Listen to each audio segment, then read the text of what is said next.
Bonjour et bienvenue sur le plateau des Jours Heureux pour un nouvel entretien autour du programme L'Avenir en commun. Cette fois, j'ai le plaisir de recevoir Anis Lajnef. Bonjour Anis. Bonjour Julie. Merci d'être là. Alors, tu as été trader à la Société Générale en France de 2001 à 2009, puis à Londres, d'abord pour la plus grande banque japonaise Nomura, et tu as terminé ta carrière financière à la Barclays. Tu es très actif sur Twitter et on peut te suivre également sur ta chaîne Telegram, sur laquelle tu postes des interviews que tu as données et des articles qui te semblent intéressants. Pour n'en citer qu'un seul, tu as par exemple recommandé en octobre dernier la lecture d'un texte qui part d'une intervention de Robespierre à la tribune de la Convention nationale en 1792, et qui dénonce la théorie de la liberté totale du commerce. En cette période d'inflation des denrées alimentaires, se rappeler de ce que Robespierre déjà en son temps dénonçait, spéculer aux dépens de la vie d'un semblable est un fratricide. Bon, ça annonce la couleur. Tu tiens également un blog sur Mediapart où tu parles d'économie, de finances, de monnaie, des banques et de fiscalité sociale. Et sur ce blog, tu te présentes comme citoyen libre. Et c'est ma première question. Pourquoi citoyen libre ? Alors pourquoi citoyen libre? Parce que j'ai l'impression en fait que j'ai gagné ma liberté. C'est-à-dire que j'ai une parole libre, je ne suis pas lié à un crédit, à un patron ou à quoi que ce soit, et que je peux dire ce que je veux. Certains me présentent comme un trader repenti. Alors j'aime pas beaucoup ça parce que la repentance, qu'est-ce que ça veut dire? Ça veut dire que je suis responsable du système financier et je pense que je n'ai pas à porter sur le dos 800 ans pendant les siècles ou 8 siècles pendant lesquels on a justement libéré ce que j'appelle l'usure, c'est-à-dire une économie fondée sur la dette avec intérêt, avec des étapes de plus en plus sophistiquées. Donc à la rigueur, peut-être trader énervé ou trader engagé, mais pas trader repenti. Alors justement, c'est tout ce dont on va parler pendant cet entretien. Dans une interview pour Putsch Live, tu as parlé de ton ressenti en étant dans la finance, enfin plutôt de ta prise de conscience qui est allée crescendo, comme tu as dit dans cette interview, que quelque chose n'était pas juste et pas équitable dans ce système bancaire et monétaire. Tu as parlé de la crise de 2008 comme premier marqueur de cette prise de conscience, même si on avait compris que c'était crescendo depuis 2001. La finance a mis à terre en 2008 l'économie réelle, car normalement donc, toutes les banques auraient dû faire faillite, et c'est l'État qui en sauvait les banques, donc nous, les contribuables. Tu as d'ailleurs dit dans cette interview: je me suis rendu compte que les dés étaient pipés car on gagne quand ça se passe bien et qu'on ne perd pas quand ça se passe mal. Et cela nous amène à ma première question, qui est une question qui trouve son origine aux États-Unis au moment de la crise des années 30 et qui est revenue sur le devant de la scène depuis 2008. Faut-il séparer les banques d'affaires des banques de dépôt ? Je pense que ça, c'est une première étape nécessaire. Parce qu'en réalité, si on regarde le rôle d'une banque commerciale, il y a deux types. Il y a les activités de marché, dans lesquelles il y a justement un service qui est rendu à des investisseurs, à des spéculateurs, donc ce qu'on appelle les hedge funds, etc. Mais il y a aussi le financement d'activités réelles, etc., de grosses entreprises. Et de l'autre côté, on a la banque de détail qui est là pour justement financer l'économie réelle. Et le problème, c'est que tout est mélangé. Ouais.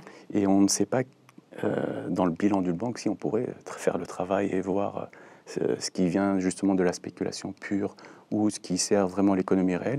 Et il serait bon justement de détacher les deux pour arrêter d'avoir ce chantage du too big to fail.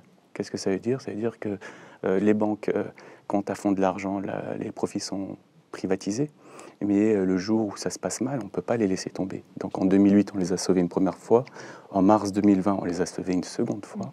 Et pourquoi on les a sauvés? Parce qu'elles prenaient des paris démesurés sur les produits dérivés et les produits exotiques. Et donc, il y a toujours ce chantage au sauvetage, ce chantage au chômage, etc. Et ce qui serait bien, c'est justement défaire la banque commerciale de la banque d'investissement. Pourquoi? Pour justement arrêter d'avoir ce chantage du too big to fail. Alors, justement, là, tu parles de la crise Covid. On a vu que les dividendes mondiaux ont atteint des records, 400 milliards de dollars en 2021. Et en même temps, il y a une flambée des prix de matières premières. Moi, à l'origine, je ne serais pas contre le dividende si le dividende était là pour rémunérer quelqu'un qui a travaillé toute sa vie, qui a épargné et qui a investi de façon risquée dans une activité, que ce soit la sienne ou celle d'une entreprise. C'est-à-dire que si lui, l'argent investi est issu de l'épargne, c'est-à-dire d'un travail passé, et que ça rémunère son risque parce qu'il est capable de prendre le risque de tout perdre si l'activité se passe mal et de gagner des dividendes si ça se passe bien.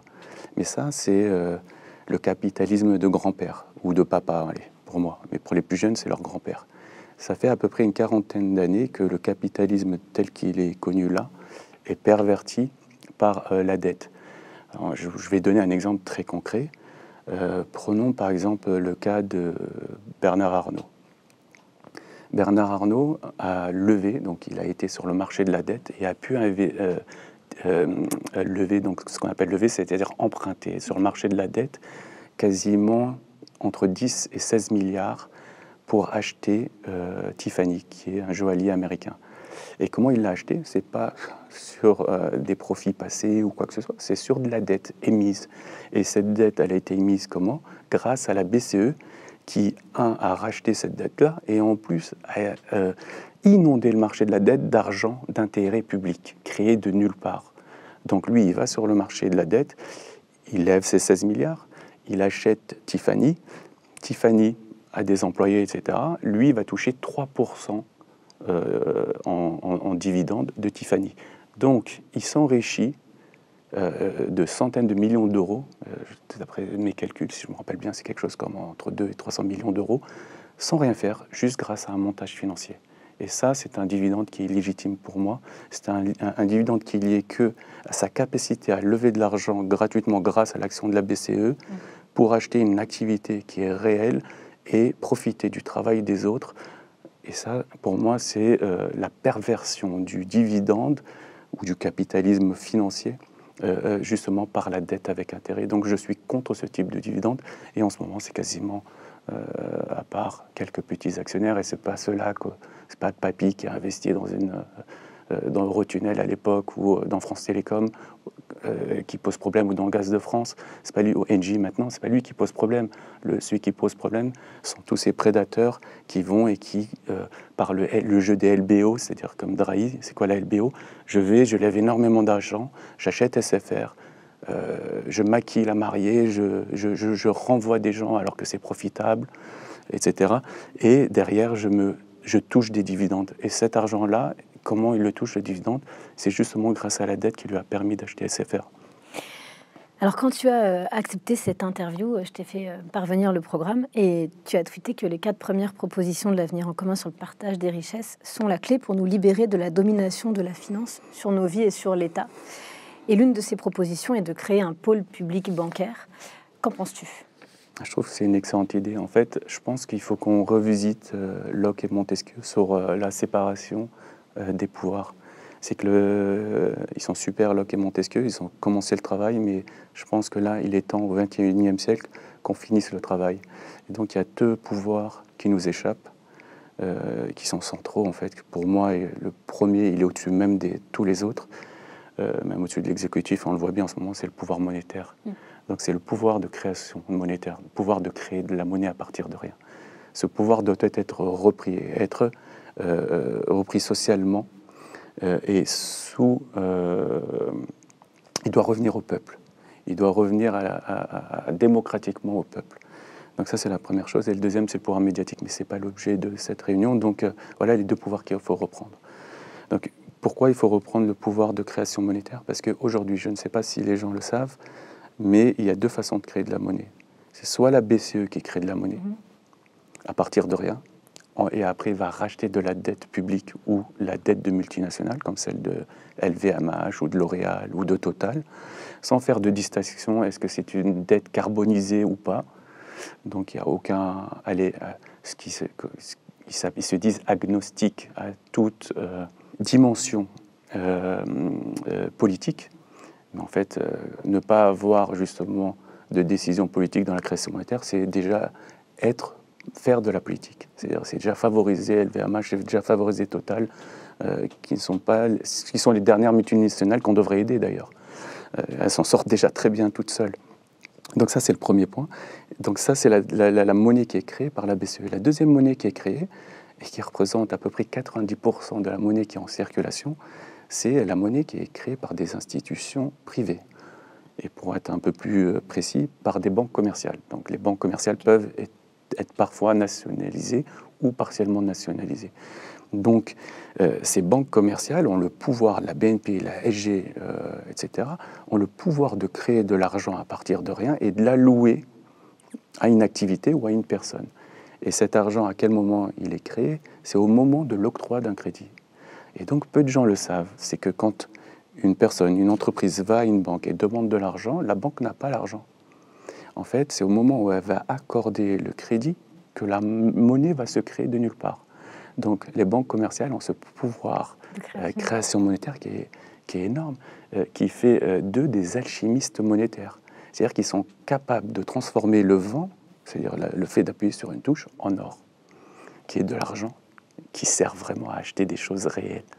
Et donc, il faudrait pour reprendre ce pouvoir, parce que si l'argent est créé de nulle part, c'est qu'il est à personne. Mais s'il est à personne, c'est qu'il est à nous tous. Donc cet argent qui est créé de nulle part, il est d'intérêt public. La banque, pourquoi elle a le droit de se rémunérer un peu sur cet argent créé? D'abord parce que c'est elle qui s'occupe de la logistique, c'est elle qui s'occupe d'avoir des comptables qui sont très gentils, qui sont les banquiers, qui vont regarder est-ce que votre demande est viable ou pas comptablement ou économiquement. Ils ne vont jamais regarder le critère social ou le critère écologique. Ils vont voir juste le critère comptable, purement financier. Et ce sont eux, institutions privées, qui vont décider à qui elles vont prêter et dans quoi elles vont prêter.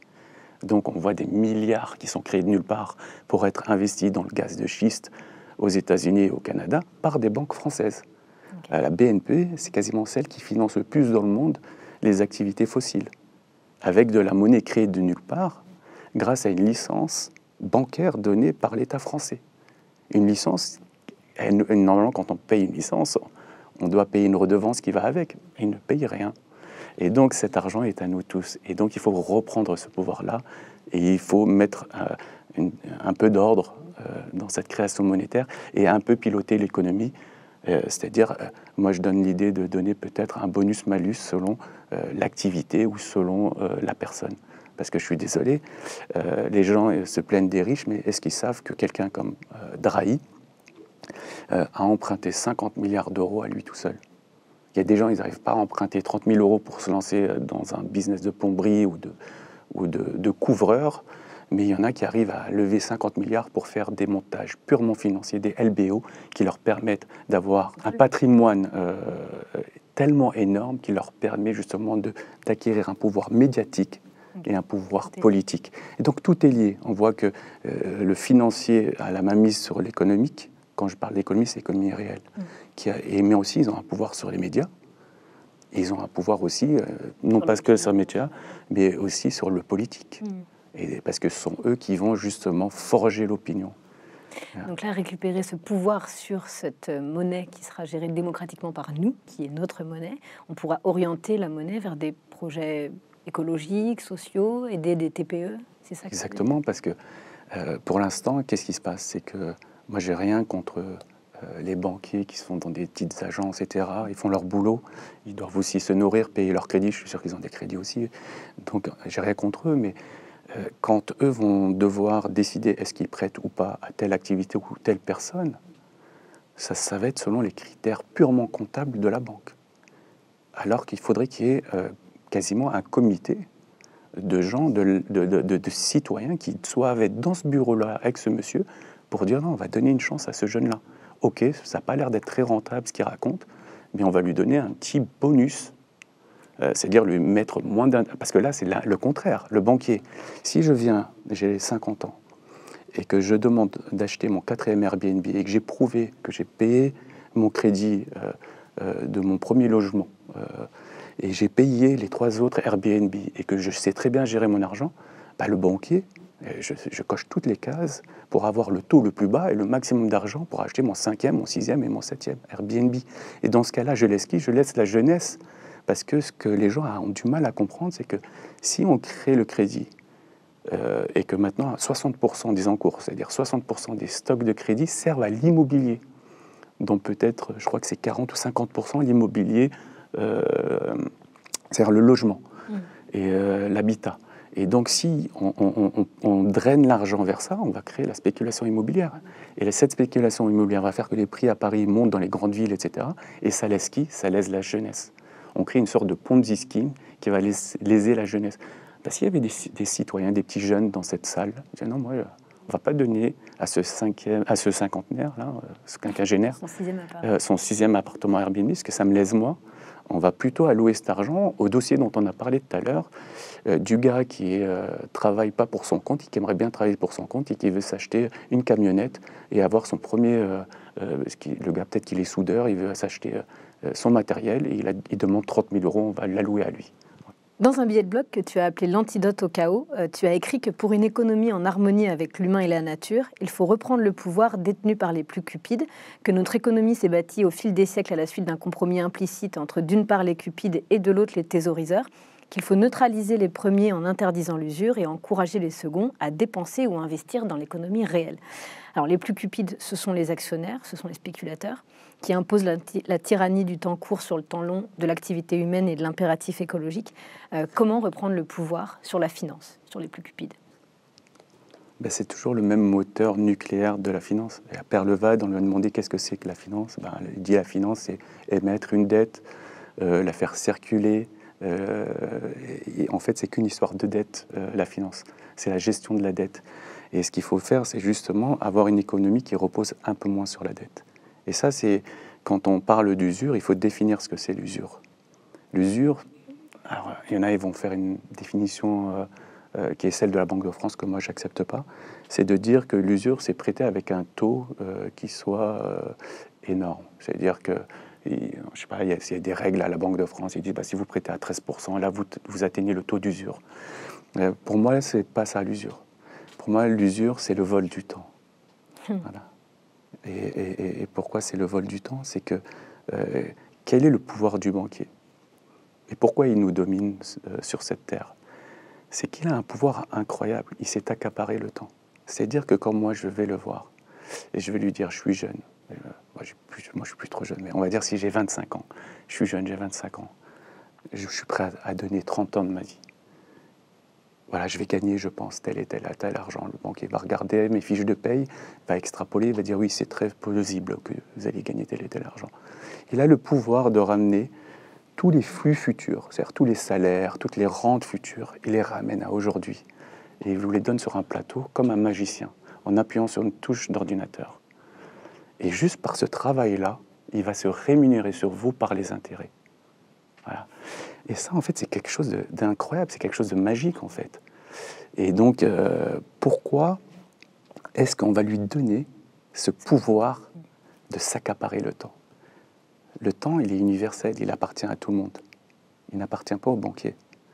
Et je ne pense pas que chez LFI, on va aimer ce que je vais dire là, mais Thomas d'Aquin, ou Saint Thomas d'Aquin, encore mieux. Thomas d'Aquin disait que la finance, lui il ne disait pas la finance à l'époque, il disait l'usure, c'est justement le commerce du temps. Et je trouve que c'est une super définition de l'usure, c'est le commerce du temps. Et après, il a été un peu plus loin. Il a dit en vérité, c'est le vol du temps. En fait, Thomas d'Aquin est peut-être un précurseur des idées de Marx. Il avait peut-être aussi tapé pile poil là où ça fait mal.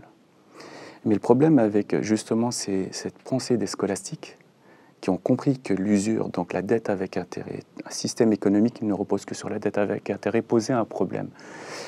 Parce que la dette, à la fin, c'est culpabilité, c'est domination, c'est aliénation. Voilà, c'est tout ça.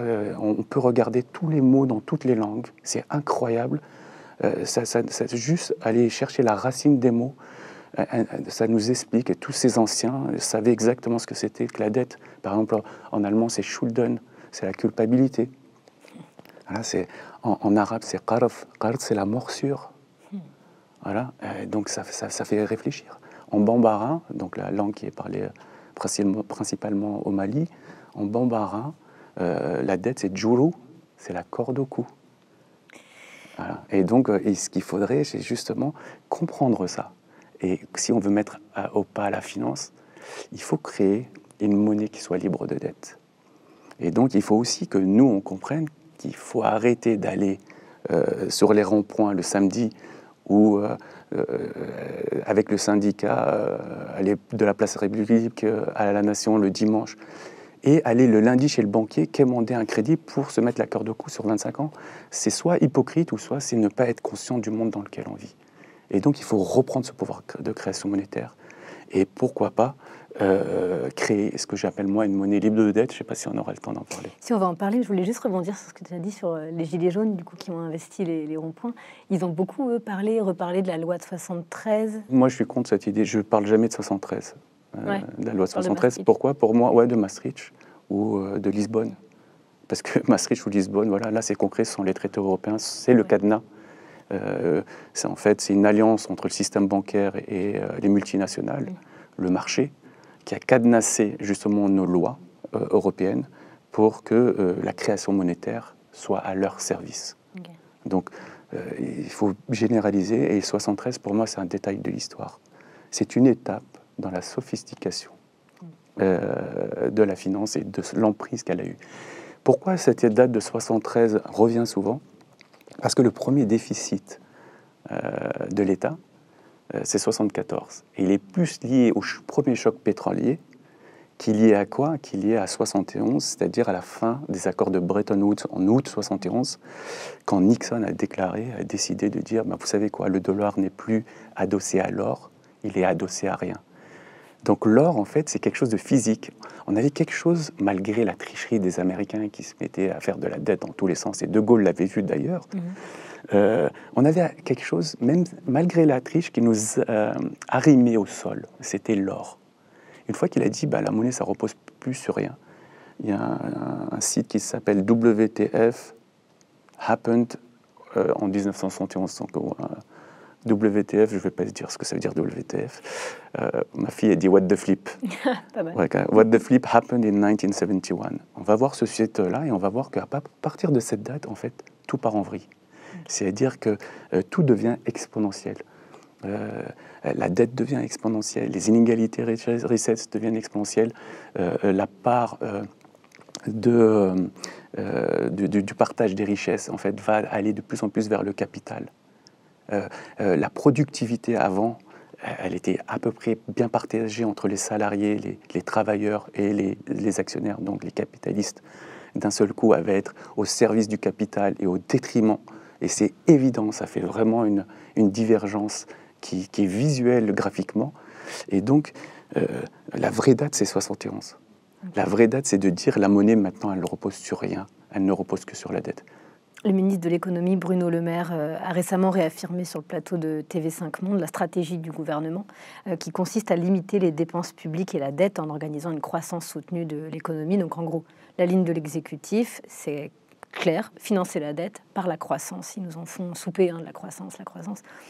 Alors, comme d'habitude, j'ai fait une digression sur les gilets jaunes et tout, mais c'est là-dessus que je voulais te faire rebondir. La dette publique est instrumentalisée pour justifier l'austérité et les privatisations. Nous, on propose d'annuler la dette publique. Qu'en penses-tu? C'est une excellente idée. Alors, pour revenir sur Bruno Le Maire, donc les ministres des Finances, je pense, il sait de quoi il parle, et je pense que c'est un menteur, en fait. C'est un mensonge. Il se ment à lui-même, il sait très bien que la dette ne sera jamais remboursée. Il n'y a qu'à voir justement comment la dette publique augmente de façon exponentielle pour comprendre justement qu'elle ne sera jamais remboursée ni par la croissance ni par rien. Sous Macron, on a créé 600 milliards de dettes depuis le début de son mandat. Donc on est passé de 1700 milliards à 2300. Donc tout ça, c'est justement de la soupe racontée à la population pour rassurer les marchés, rassurer le lobby bancaire et justement pour faire du chantage à la dette publique sur les populations pour justement les faire travailler plus, repousser l'âge du départ à la retraite et aussi pour donner moins de droits sociaux, que ce soit sur le chômage, sur les APL, etc. Et justement, là, on se rend compte qu'il y a justement un lien entre la dette et le chantage social. Et donc, la dette, c'est vraiment, elle a un pouvoir politique énorme sur nous. Et pourquoi je suis pour la dette publique, l'annulation de la dette publique? Justement, c'est pour un peu... Moi, je suis pour tout jubiler. Les anciens avaient compris qu'à un moment, il fallait desserrer la laisse de la dette. Et à l'époque, c'était tous les 50 ans. C'est pour ça qu'on parle de jubilé, parce que c'était à peu près... Donc c'est un calendrier qui est un peu plus bizarre que le nôtre, donc on va dire que c'est 49 ans. Mais à l'époque, tous les 49 ans, donc 50 ans du calendrier ancien, justement, on annulait toutes les dettes et on libérait tous les esclaves. Ouais. Mais maintenant, on ne le fait plus, parce qu'on ne croit plus en les livres anciens ou en la sagesse ancienne. Donc aujourd'hui, ce qui nous libère de la dette, c'est ce qu'on appelle des resets. C'est des réinitialisations. On l'a connu avec la Première Guerre mondiale, on l'a connu avec la Deuxième Guerre mondiale. Là, on est en fin de cycle. On est dans un nouveau cycle qui a commencé en 1944 avec Bretton Woods, la fin de la Deuxième Guerre mondiale, et là, on est à la fin. Et c'est pour ça qu'à la fin, les inégalités de richesse s'exacerbent, les populismes montent, les nationalismes, le racisme, la haine, les communautarismes, tout ça, en fait, c'est le fruit justement de plein de frustrations dont le moteur est ce moteur nucléaire qui est l'usure. Et en fait, quand on fait en sorte que notre modèle économique repose sur la dette avec intérêt, en réalité, on ne se rend pas compte qu'on est en train de se mener une guerre à nous-mêmes. Donc voilà pourquoi je suis pour l'annulation de la dette publique. Alors, pour une autre raison aussi, je t'ai expliqué en off juste avant, Julie, c'est que la dette publique, il faut comprendre qu'on ne lèse personne, aucune institution privée. Alors, je te disais qu'il y a un discours que j'aime pas et que j'entends à gauche, c'est de dire on peut annuler la dette, même qu'on a envers d'institutions privées. Voilà, c'est des riches, s'ils ne sont pas contents, ils n'ont qu'à venir avec leur char.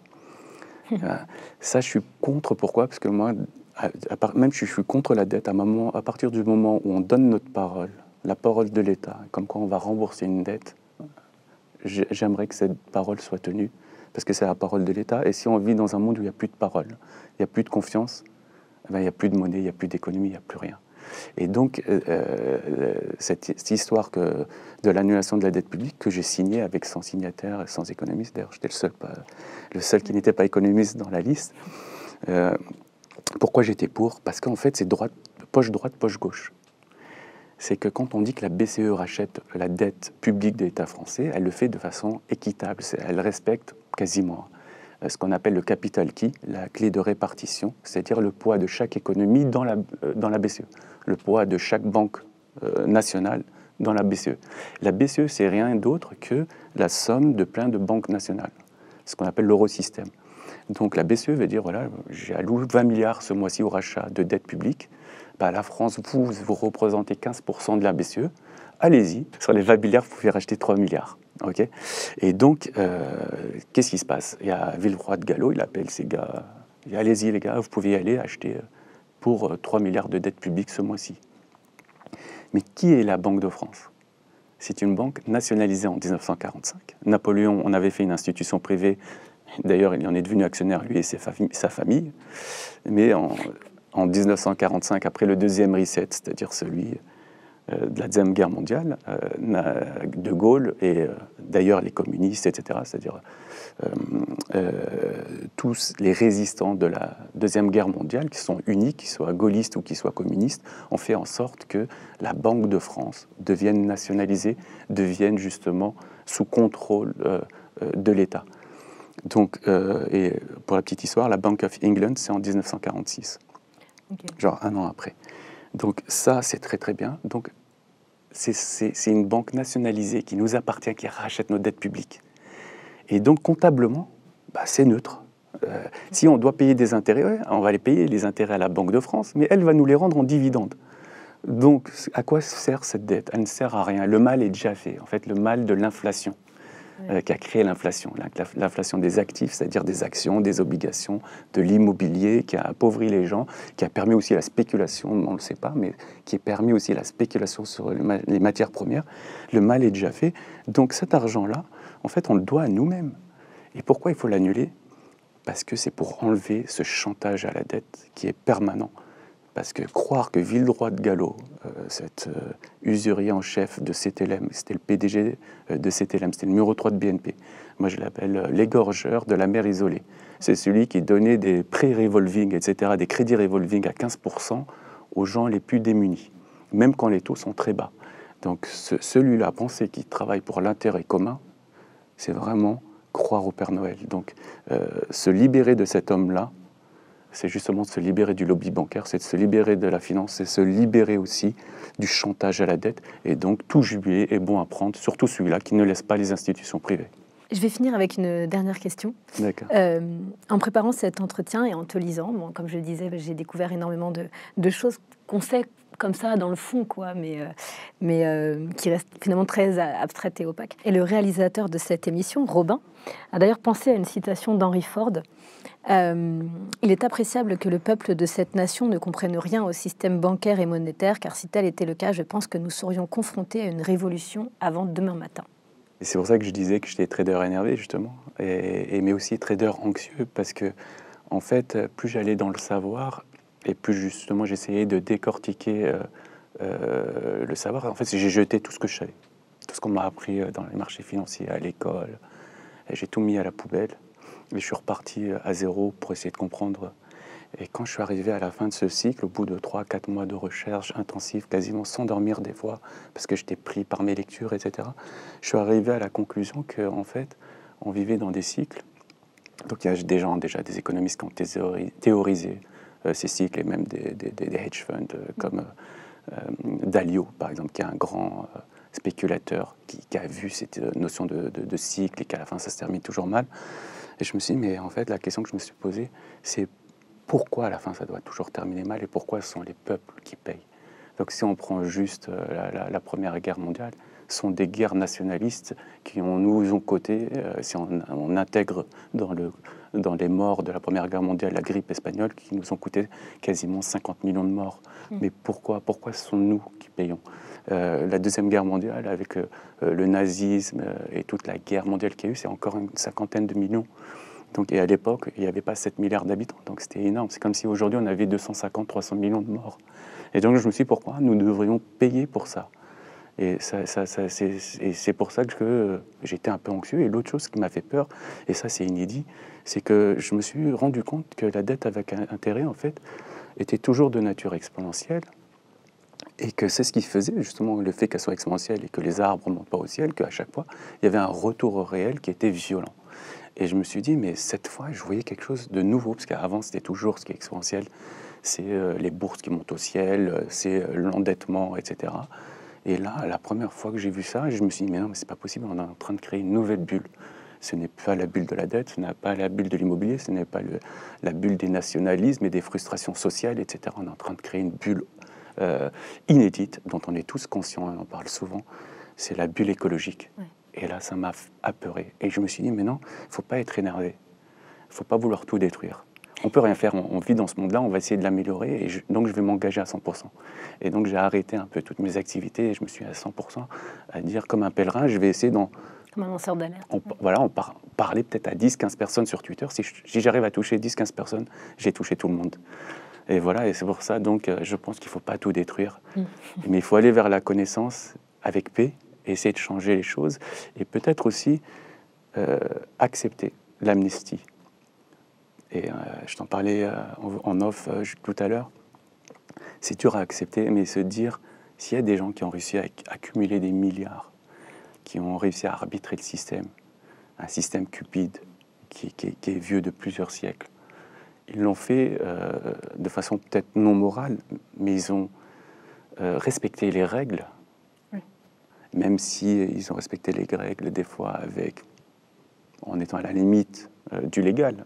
Je pense à l'optimisation fiscale ou à l'évasion fiscale, ou à l'évitement fiscal, etc., qui pour moi sont des fautes morales et quasiment qui doivent être réprimées. Je me dis qu'il faut accepter l'amnistie, le pardon. C'est-à-dire que s'il y a des forces de l'argent et si on essaye de les attaquer trop frontalement pour changer le monde, on les aura face à nous. Et peut-être qu'il faut leur dire, bon, maintenant, c'est ça le deal, vous avez gagné vos milliards, très très bien, vous êtes contents, vous avez de toute façon, ils n'arriveront jamais à dépenser ce qu'ils ont. Vous avez un gros compte bien garni, ça te rassure, d'accord. En fait, c'est l'anxiété de la mort, ça les rassure contre la mort, ces gens-là. C'est Bernard Maris qui disait ça. Oui, exactement. Mais il a repris de Freud, etc. Et de Nietzsche, ils en parlaient. Donc, il faut lui dire, c'est très bien pour toi. Okay, petit cupide ou petit avare. Mais maintenant, tu vas respecter les nouvelles lois. Et tu vas y être soumis. Et peut-être si on l'épargne et on l'amnistie sur ses fautes passées, fautes morales, parce que lui, pour lui, il n'a fait aucune faute, il a profité du système, peut-être que justement, ces gens ne vont pas être en opposition et ça va justement ouvrir la brèche au changement. Voilà. Parfait, on finira là-dessus. Merci, merci beaucoup, Julie. d'être Merci venue beaucoup. sur le plateau des Jours Heureux que vous pouvez suivre sur Facebook, Twitter, Twitch, TikTok et YouTube. Merci à tous et au revoir. Merci Julie.